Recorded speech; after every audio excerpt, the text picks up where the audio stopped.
पद ने अपनी बेटी द्रौपदी के लिए स्वयंवर की घोषणा की, जिसमें ऐसी प्रतियोगिता रखी गई कि सिर्फ सर्वश्रेष्ठ योद्धा ही उसे जीत सकता था। पांचों पांडव भाइयों ने इस स्वयंवर के बारे में सुना। साथ ही भारतवर्ष के सभी क्षत्रियों को इस बारे में पता चला।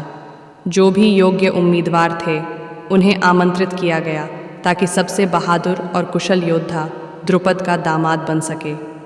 आखिरकार इस विवाह का मकसद द्रोण और स्वयंवर का समय आया तो ये सभी योद्धा वहां इकट्ठा हुए, जिनमें दुर्योधन और कौरव, कर्ण तथा पांडव शामिल थे। पांडव भाई अब भी अपने असली वेश में नहीं थे। कोई नहीं जानता था कि वे अब भी जीवित हैं, सिवाय कृष्ण के, जिन्होंने अपने गुप्तचर भेजकर पता लगवा लिया था कि आग में जलकर कुंती और पांडव भाई नहीं, बल्कि निषाद स्त्री और उसके 5 बच्चों की मृत्यु हुई थी। वह नहीं जानते थे कि पांडव इस समय कहाँ हैं, मगर उनके मन में कोई संदेह नहीं था कि यह खबर मिलने के बाद वे रुक नहीं पाएंगे और निश्चित रूप से प्रतियोगिता में भाग लेंगे। कृष्ण के यादव योद्धा स्वयंवर के स्थान के चारों ओर फैल गए ताकि कोई समस्या आने पर मदद कर सकें। हर कोई द्रौपदी का हाथ चाहता था। इसकी एक वजह यह थी कि वह बेहद सुंदर स्त्री थी। दूसरी वजह यह थी कि द्रुपद बहुत शक्तिशाली राजा थे। उनका साम्राज्य बहुत विशाल था, जिसके साथ हर कोई संबंध बनाना चाहता था। प्रतियोगिता के दिन खूब चहल पहल थी। हर उम्मीदवार ने आकर अपनी किस्मत आजमाई, मगर कई लोग तो यह भी नहीं जानते थे कि इस विशेष धनुष पर प्रत्यंचा कैसे चढ़ाई जाती है। जो लोग किसी तरह प्रत्यंचा चढ़ा पाए, वे सिर्फ घूमती हुई मछली की परछाई देखकर सीधा तीर नहीं चला पाए। द्रुपद ने अपनी बेटी द्रौपदी के लिए स्वयंवर की घोषणा की, जिसमें ऐसी प्रतियोगिता रखी गई कि सिर्फ सर्वश्रेष्ठ योद्धा ही उसे जीत सकता था। पांचों पांडव भाइयों ने इस स्वयंवर के बारे में सुना। साथ ही भारतवर्ष के सभी क्षत्रियों को इस बारे में पता चला। जो भी योग्य उम्मीदवार थे उन्हें आमंत्रित किया गया ताकि सबसे बहादुर और कुशल योद्धा द्रुपद का दामाद बन सके। आखिरकार इस विवाह का मकसद द्रोण और कुरु परिवार से बदला लेना था। स्वयंवर का समय आया तो ये सभी योद्धा वहां इकट्ठा हुए, जिनमें दुर्योधन और कौरव, कर्ण तथा पांडव शामिल थे। पांडव भाई अब भी अपने असली वेश में नहीं थे।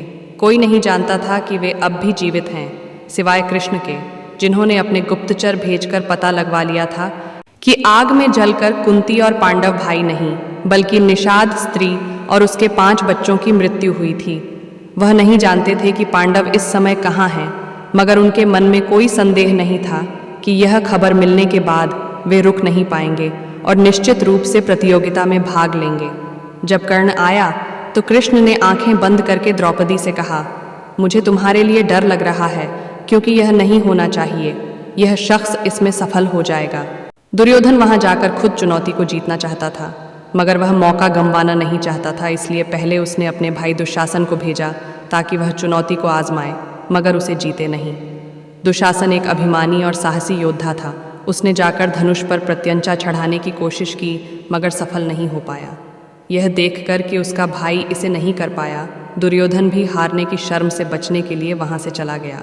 फिर कर्ण आगे आया। वह इस प्रतियोगिता के लिए आने वाले योद्धाओं में अंतिम था। वह अकड़ के साथ अंदर आया, आराम से धनुष पर प्रत्यंचा चढ़ाई और तीर चलाने के लिए तैयार हो गया। उसे देखकर अर्जुन समझ गया कि वह मछली की आंख भेद सकता है, मगर वह यह भी जानता था कि हालांकि दुर्योधन ने उसे राजा बना दिया है, मगर अब भी उसे एक सूत पुत्र की तरह ही देखा जाता है। इसी तरह कृष्ण ने देखा कि कर्ण का प्रतियोगिता में आना उनकी योजना का हिस्सा नहीं था और इस भयंकर योद्धा में कामयाब होने की काबिलियत भी थी। हर बार जब एक नया योद्धा आता तो द्रौपदी कृष्ण की ओर देखती। वह उनके संकेत की प्रतीक्षा करती कि यह उसके लिए उपयुक्त वर है या नहीं। अब तक हर बार कृष्ण मुस्कुराते हुए इस पूरे तमाशे का आनंद उठा रहे थे। फिर वह जान जाती कि वह उपयुक्त नहीं है। वैसे भी बहुत सारे लोग धनुष पर प्रत्यंचा तक नहीं चढ़ा पा रहे थे। मछली की आंख को भेदना तो दूर की बात थी, लेकिन फिर भी द्रौपदी जिसे चाहे उसे चुन सकती थी, चाहे वह मुकाबले में सफल हुआ हो या नहीं। जब कर्ण आया तो कृष्ण ने आंखें बंद करके द्रौपदी से कहा, मुझे तुम्हारे लिए डर लग रहा है, क्योंकि यह नहीं होना चाहिए। यह शख्स इसमें सफल हो जाएगा। द्रौपदी वहां अपने हाथ में वरमाला लेकर खड़ी थी और उसका भाई धृष्टद्युम्न उसके बगल में खड़ा था। जब कर्ण पास आया तो वह अपने भाई से जोर से बोली ताकि कर्ण भी यह बात सुन सके, मैं एक सूत से विवाह नहीं करना चाहती। उसने सूत पुत्र भी नहीं कहा। धृष्टद्युम्न ने घोषणा की, मेरी बहन एक सूत से विवाह नहीं करना चाहती, इसलिए प्रयास करने का भी कष्ट मत उठाओ। पूरी सभा के सामने शर्मिंदा होकर कर्ण ने सिर झुका लिया, मगर द्रौपदी को प्रतिशोध की भावना से देखकर कहा, जब मेरा समय आएगा तो मैं तुम्हें नहीं बख्शूंगा। वह अपमान में जलता हुआ वहां से चला गया। फिर एक ब्राह्मण युवक का वेश धरे अर्जुन उठकर सामने आया और कहा, अब जबकि कोई क्षत्रिय इस मुकाबले को नहीं जीत पाया है, क्या मैं कोशिश कर सकता हूँ? धृष्टद्युम्न चकरा गया। उसे समझ में नहीं आ रहा था कि उसे एक ब्राह्मण को इसमें शामिल करना चाहिए या नहीं। उसने कृष्ण की तरफ देखा।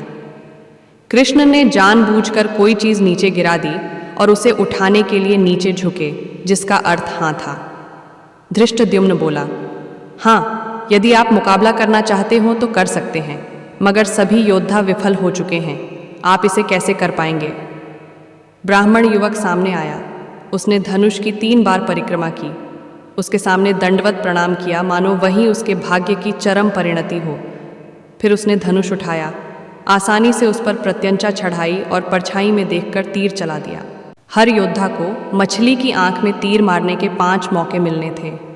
उसने इतनी जल्दी जल्दी 5 तीर चलाए कि मछली की आंख में तीरों की कतार जाकर लगी और मछली गिर पड़ी। इस प्रतियोगिता को देखने आए ब्राह्मणों और गैर क्षत्रियों की ओर से तालियां गूंज उठीं, मगर क्षत्रिय क्रोध में दहाड़ उठे। यह ठीक नहीं है। एक राजकुमारी एक ब्राह्मण से विवाह कैसे कर सकती है? अब एक ब्राह्मण ने मुकाबला जीता है और आर्य धर्म के अनुसार हम ब्राह्मण की हत्या नहीं कर सकते हैं, मगर धृष्टद्युम्न ने ही उसे प्रतियोगिता में शामिल होने दिया। हम उसे मार डालते हैं। उन सभी ने अपनी अपनी तलवारें निकाल लीं